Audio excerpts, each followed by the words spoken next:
क्रोधित सीता माता के श्राप की सजा कलयुग में भी भुगत रहे हैं ये चार। अपने पूर्वजों की आत्मा की शांति के लिए पिंडदान की विधि को निभाना आवश्यक है। मृत्यु के बाद आत्मा की शांति के लिए श्राद्ध में ब्राह्मणों को भोजन कराते हैं, क्योंकि ऐसी मान्यता है कि हमारे पूर्वज श्राद्ध में ब्राह्मणों के रूप में भोजन करने आते हैं और इससे आत्मा को तृप्ति मिलती है।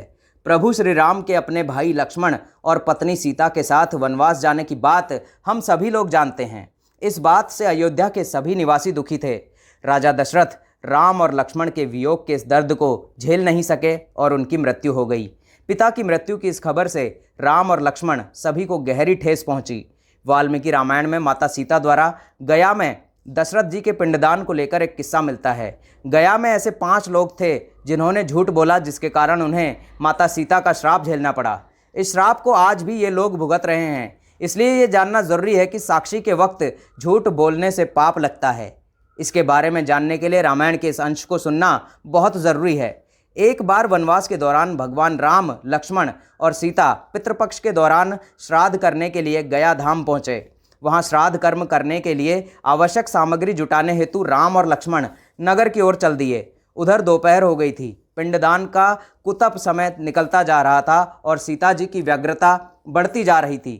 तभी दशरथ जी की आत्मा ने सीता के समक्ष पिंडदान की मांग कर दी। गया जी के आगे फल्गु नदी पर अकेली सीता जी असमंजस में पड़ गई।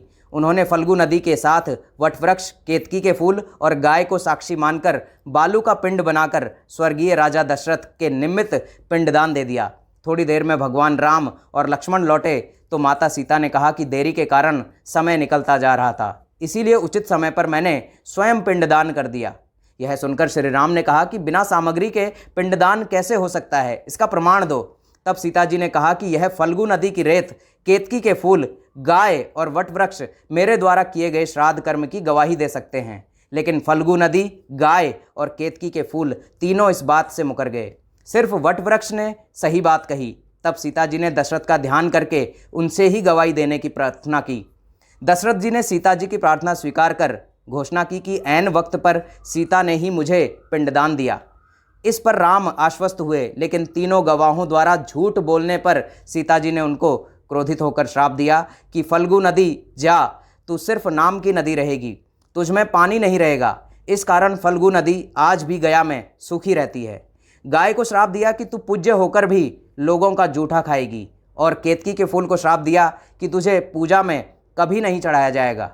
वट वृक्ष को सीता जी का आशीर्वाद मिला कि उसे लंबी आयु प्राप्त होगी और वह दूसरों को छाया प्रदान करेगा, तथा पतिव्रता स्त्री तेरा स्मरण करके अपने पति की दीर्घायु की कामना करेगी। यही कारण है कि गाय को आज भी जूठा खाना पड़ता है। केतकी के फूल को पूजा में वर्जित रखा गया है और फल्गु नदी के तट पर सीता कुंड में पानी के अभाव में आज भी सिर्फ बालू या रेत से पिंडदान दिया जाता है।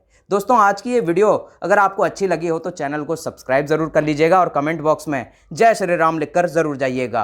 प्रभु श्री राम आप सब पर सदैव अपनी कृपा बनाए रखें। वीडियो के अंत तक बने रहने के लिए आप सभी लोगों का बहुत बहुत धन्यवाद दोस्तों।